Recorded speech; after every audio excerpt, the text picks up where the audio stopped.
biar makin banyak pahalanya. Hari ini puasa keberapa? Alhamdulillah, kita panjatkan puji syukur kehadirat Allah Subhanahu wa taala, mana kita sudah bisa melewati 3 hari bulan puasa. Ya. Sehingga semoga kita bisa melewati sampai hari berapa? Hari ke-10.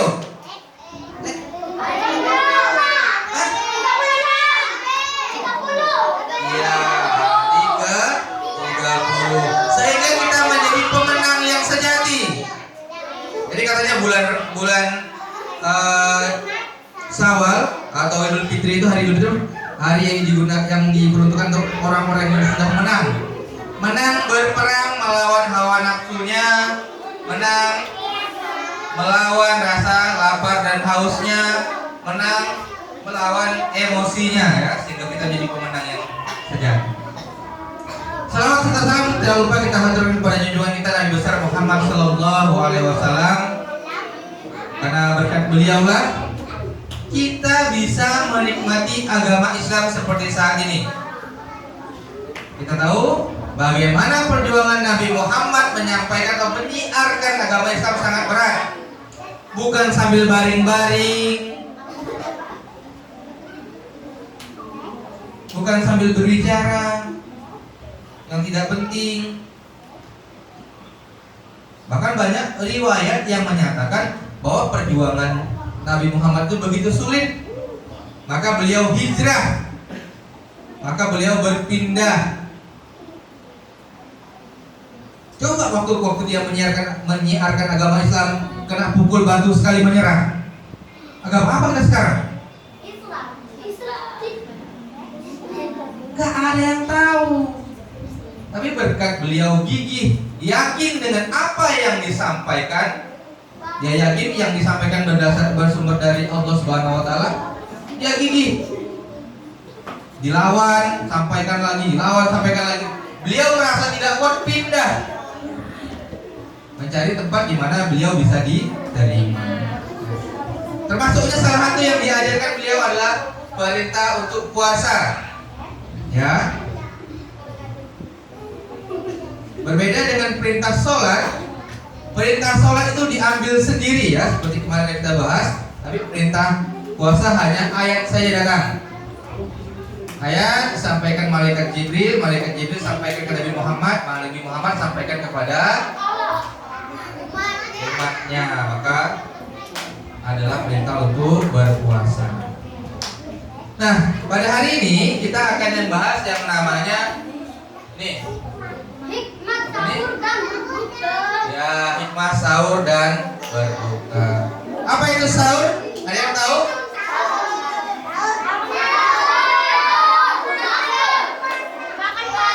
Makan pagi, sarapan.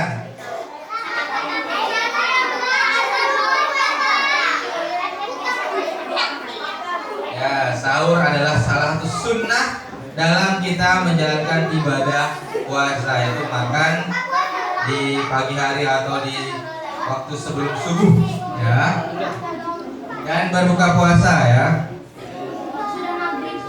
Nih, ada hadis diriwayatkan riwayat Imam Ahmad, artinya dari Abu Sa'id Al-Khudri radhiyallahu anhu, ia berkata bahwa Rasulullah SAW bersabda, sahur sepenuhnya mengandung berkah, maka itu jangan kalian meninggalkannya meskipun kalian hanya minum seteguk air, karena Allah dan malaikat bersalawat untuk mereka yang bersahur. Malaikat loh, malaikat itu biasa beribadah saja. Waktu kita sahur, dia bersalawat atas kita. Sama kayak kita bersalawat atas Nabi Muhammad Sallallahu Alaihi Muhammad. Berarti kalau kalian sahur, malaikat itu bersalawat dengan nama kalian. Pro.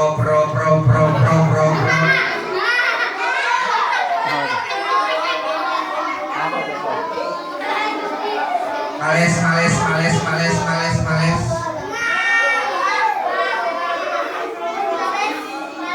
Malaikat bersalawat untuk orang-orang yang melaksanakan ibadah atau melaksanakan sahur. Ya, hadis ini diriwayatkan oleh Imam Ahmad.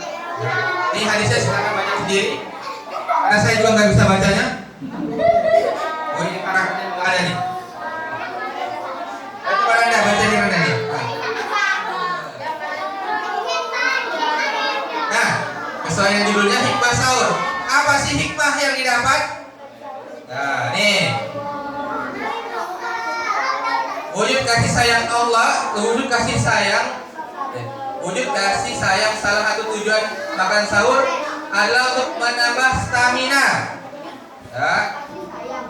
Ini menambah stamina tubuh bagi orang yang berpuasa saat menjalani aktivitas di pagi harinya. Ini merupakan wujud kasih sayang agama Islam kepada pemeluknya. Bayangkan jika orang puasa tidak sahur sementara ia memiliki aktivitas berat di siang harinya. Terlebih jika jarang berpuasa sunnah, pasti tubuh akan terasa lemas. Inilah spesialnya agama Islam. Setiap ada aturan, pasti ada penjelasannya. Setiap mereka ada perintah melakukan sesuatu, pasti ada dasarnya. Kita disuruh siangnya tidak boleh makan, tidak boleh minum, tidak boleh apalagi melakukan hal-hal yang membatalkan puasa, tapi diberi bekal. Paginya boleh makan sebanyak-banyak selama perut kalian masih muat. Minum yang banyak, makan yang banyak, boleh. Bapak untuk bekal. Coba misalnya, saya lihat tadi anak kelas 1 tidak mau menulis. Ada aktivitas berat di sekolah yang namanya menulis. Ya, berat itu menulis. Sementara bulan puasa, dia waktu tidak puasa saja tidak mau menulis, apalagi puasa. Nggak makan, nggak minum, tambah tidak mau menulis. Makanya dibuatlah makan sahur. Ya, tujuannya apa? Tujuannya biar bertenaga untuk menulis di sekolah. Bapak-bapak kita yang bekerja itu, yang pekerjaannya berat, mungkin dengan tidak makan sahur, dia nggak ada tenaga. Gimana dia mau menurunkan buah? Gimana dia mau meloading? Gimana dia mau muter stang? Gimana mau muter baut? Setiap aturan dalam Islam itu ada dasarnya dan ada penguatnya, bukan sekedar aturan tidak boleh makan. Enggak, tapi tidak boleh makan ada waktunya saja. Diberi bekal dulu di waktu makan sahur itu, makan yang banyak biar kuat menjalani hari-hari ini. Biar gak lemas. Ini pada lemas gak sahur kayaknya nih. Sahur Gus? Enggak, makan permen kis tadi kan? Nah, berikutnya yang kedua. Tadi yang pertama ya, yang kedua. Waktu sahur adalah momen paling utama dalam beribadah. Harapannya orang yang bangun untuk sahur juga bisa sekalian beribadah di waktu mustajab ini. Selain itu, sahur juga lebih berkesempatan melaksanakan sholat subuh tepat waktu jika tidak tidur setelah makan, karena ia akan menunggu sampai azan subuh berkumandang. Nah, dalam ini kenapa ini?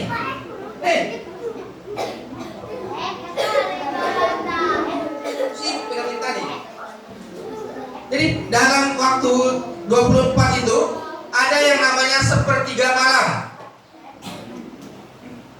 Waktu dimana waktu yang paling baik untuk kita beribadah. Tapi sulit. Jadi sebelum waktu subuh ada masuk dalam sepertiga malam, biasanya digunakan untuk berzikir, sholat tahajud, berdoa yang banyak. Nah, karena apa? Gampang dikabulkan Allah katanya. Termasuk waktu-waktu yang mustajab dalam berdoa. Waktu mustajab itu waktu yang baik untuk berdoa. Itu adanya kapan? Ya sepertiga malam, kira-kira jam 2 lah, jam 2 sampai jam 3. Dipilihnya waktu sahur di rentang waktu itu, harapannya kalian kaget dari tidur kalian, beribadah dulu, sholat dulu.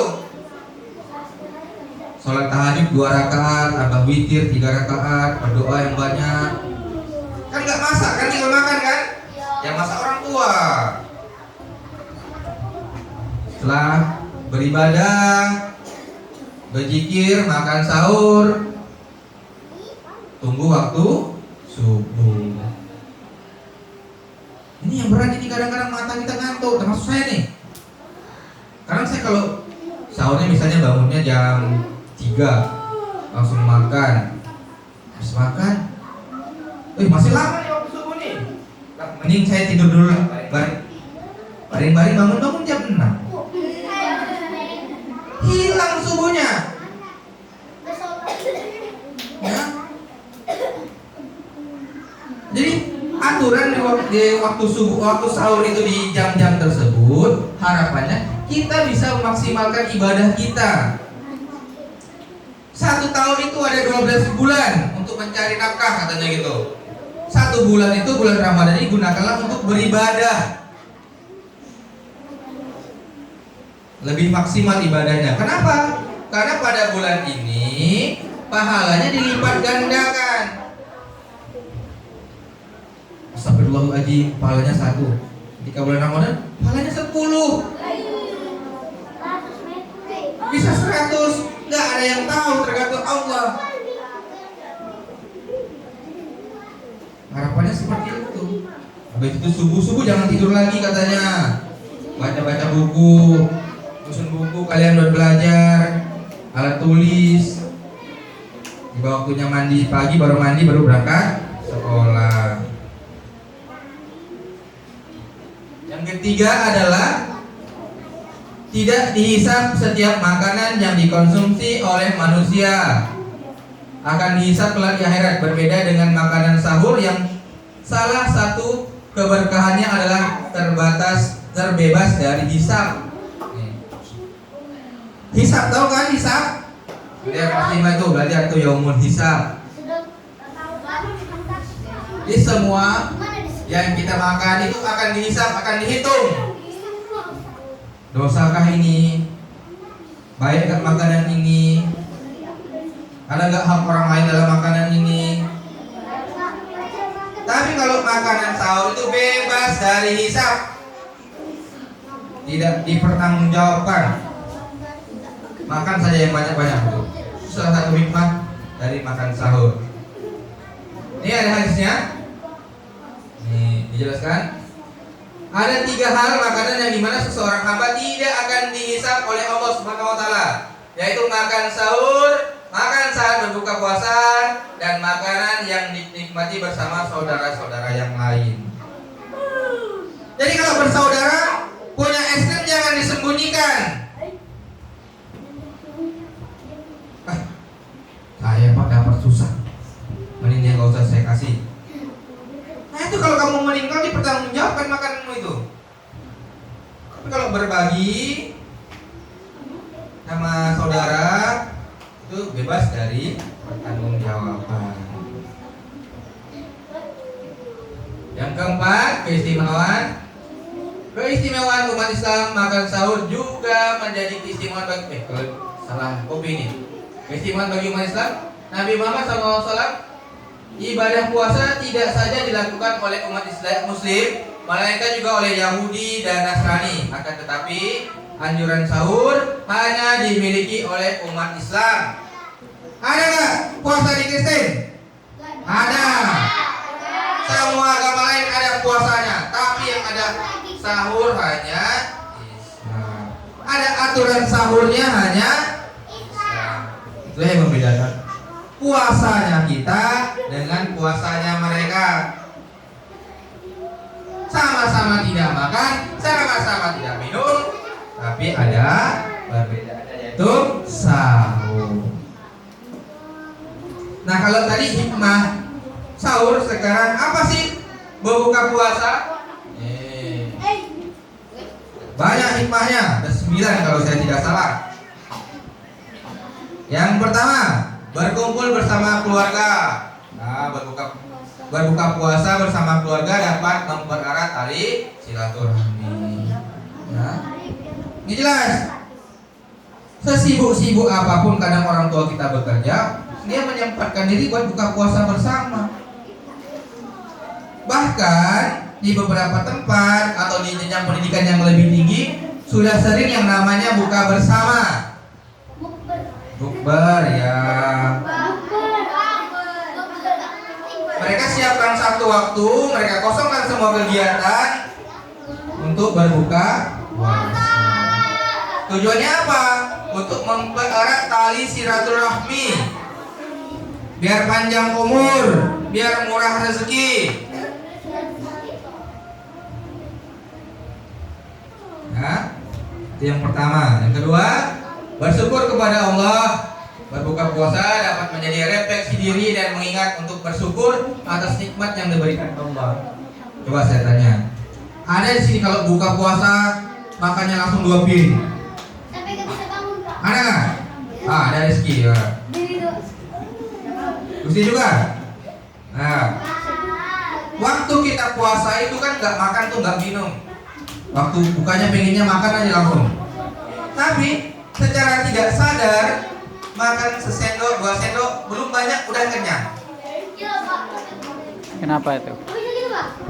Nah, karena yang waktu kita berpuasa itu kita tidak lepas dari godaan jin dan setan. Kata jin setan yang dibelenggu. Ya kata ini dibelenggu kan, tapi masih ada juga ya. Nanti saya ambil ini kalau buka puasa saya mau esnya 2 gelas, cincaunya yang banyak, cendol, terus makan ayam, nasi. Ambil semua dalam piring. Waktu makan baru setengah nggak habis. Siapa yang ngabisin? Ayam. Bukan makan ayam, malah dimakan ayam. Itu namanya hawa nafsu.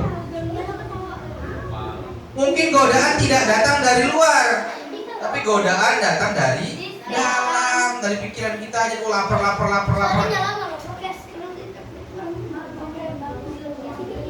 Kita harus bersyukur. Dengan makanan yang sedikit saja kita bisa kenyang. Kita baru 1 hari. Bagaimana saudara-saudara kita yang menjalani perang? Yang makan saja dia tidak tahu kapan. Yang ada di pikirannya hanya menyelamatkan diri. Boro-boro mau makan ayam. Selamat saja ada syukur. Nggak kena tembak, nggak kena bom, itu udah syukur.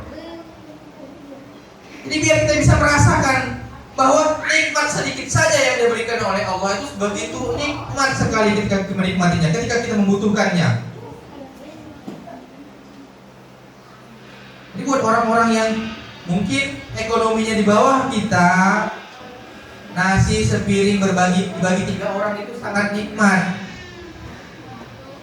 Dapat sumbangan 100.000 itu udah luar biasa. Jadi bukan perkara banyaknya yang kita dapat, tapi kebutuhannya. Bukan 5 piring, 3 piring yang kita makan. Ya, berikutnya ada membantu sesama. Berbuka puasa dapat mendorong umat Islam untuk berbagi dengan sesama yang membutuhkan. Karena dipancing dengan pahala yang banyak, maka banyak juga orang yang berbuat baik. Wih, pahalanya digandakan nih. Kapan lagi? Jadi banyak yang bersedekah. Gak hanya sedekah senyum. Kan sedekah yang paling gampang dan paling murah senyum kan? Nah, senyum. Tapi yang berkelebihan makanan, berkelebihan minuman, bisa bersedekah makanan dan minuman. Katanya pahala orang yang menyiapkan berbuka puasa untuk orang yang berpuasa sama dengan orang yang berpuasa. Begitu mudahnya agama Islam ini untuk kita mendapat pahala. Sekedar ngasih air minum dapat kita pahala, sama dengan orang yang berpuasa. Ngasih makanan sedikit untuk orang yang berpuasa, pahalanya sama, kita juga dapat.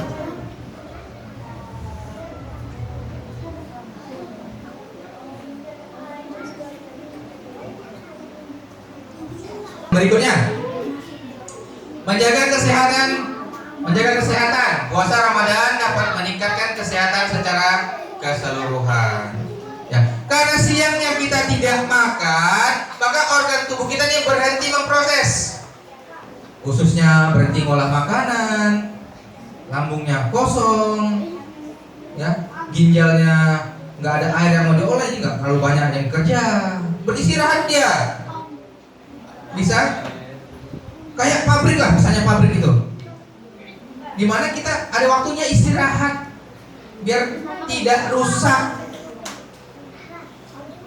Begitu juga dengan fungsinya bulan Ramadan ini, menjaga agar tubuh kita itu, organ-organ tubuhnya tidak bekerja terus secara maksimal. Istirahat siangnya, malamnya kerja lagi. Tapi kalau tidak puasa, siangnya kerja, malamnya kerja, paginya kerja, makan aja terus kan. Dengan bulan puasa kita lebih sehat. Pak, kan nggak makan, nggak minum, lemas. Kata siapa? Tubuh kita ini diciptakan Allah spesial, bisa mampu bertahan 2 hari atau 3 hari tanpa makan, tanpa minum juga bisa bertahan dengan waktu yang sama. Kalau nggak percaya ada risetnya, silakan dibaca sendiri. Jadi kita, Pak, takut mati Pak, saya nggak makan. Nggak akan mati kalau kamu puasa, kecuali kalian punya penyakit dan harus mengkonsumsi obat. Itu boleh tidak puasa, bisa meninggal kalau ambil obat. Tapi bukan gara-gara puasanya, gara-gara sakitnya. Jangan puasa jadi kambing hitam atas meninggalnya seseorang. Bisa juga sudah waktunya dia buat meninggal. Berikutnya, meningkatkan kepedulian sosial. Puasa Ramadan dapat meningkatkan kepedulian sosial terhadap orang-orang yang kurang beruntung. Jadi momen Ramadan ini, momen puasa ini dijadikan sebagai introspeksi diri kita. Gini loh rasanya nggak makan, nggak minum, nggak jajan. Ada yang lemas matanya, ada yang udah nggak mampu gerak, tapi ada yang masih bisa bergerak. Kok ini yang ada di ruangan ini tuh, contohnya di sini nih, nih semangat ya nih, patut dipertanyakan apakah dia benar-benar puasa atau tidak. Kayaknya habis makan permen Kiss kan tadi di kelas 1. Ya, nggak apa-apa, karena masih belajar ya. Jadi karena kita tahu rasanya susahnya menahan lapar, maka kita terbiasa buat berbagi, membiasakan diri kita buat bisa berbagi ke orang lain agar orang lain tidak mengalami kesusahan. Terus meningkatkan kepedulian sosial. Ini sama nih ya. Nih, menjalin kedekatan dengan Allah. Puasa Ramadan dapat meningkatkan ketakwaan kepada Allah Subhanahu wa Ta'ala. Ya karena iming-iming pahala tadi. Kalian juga kalau diiming-imingi uang berpuasa, puasa kalian. Ayo puasa 1 hari penuh. Kalau selesai mama beliin sepeda bisa gitu. Puasa semuanya. Nanti kalau puasa dibeli baju baru. Puasa dengan iming-iming benda yang duniawi saja kita menjadi semangat dalam berpuasa, apalagi pahala. Kan kalau kita sudah meninggal yang dibawa mati apa? Hanya pahala kan sama dosa. Nggak dibawa itu sepeda baru, HP baru, baju baru, tinggal semua. Ini dibawa hanya amal ibadah saja. Kalau kita banyak amal ibadahnya, banyak pahalanya, kasih kita masuk ke tempat-tempat orang yang diridhoi Allah. Ini dari tadi yang ini nih, dari tadi saya lihat ini, ya. Ini hari, nah ini.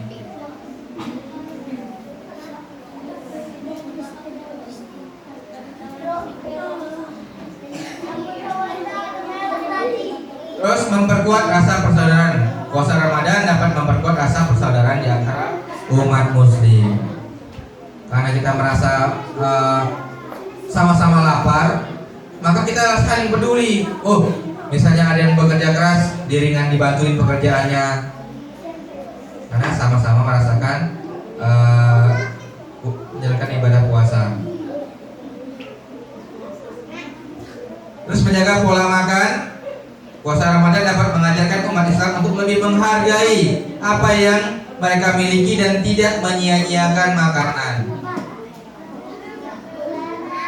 Itulah tadi, karena hawa nafsu, semua yang pengen dibeli saja, dimasukkan semua dalam piring, tapi tidak dimakan. Kata sebuah hadis atau di Al-Quran ada disampaikan bahwa orang yang suka mubazir makanan, temannya setan katanya tuh.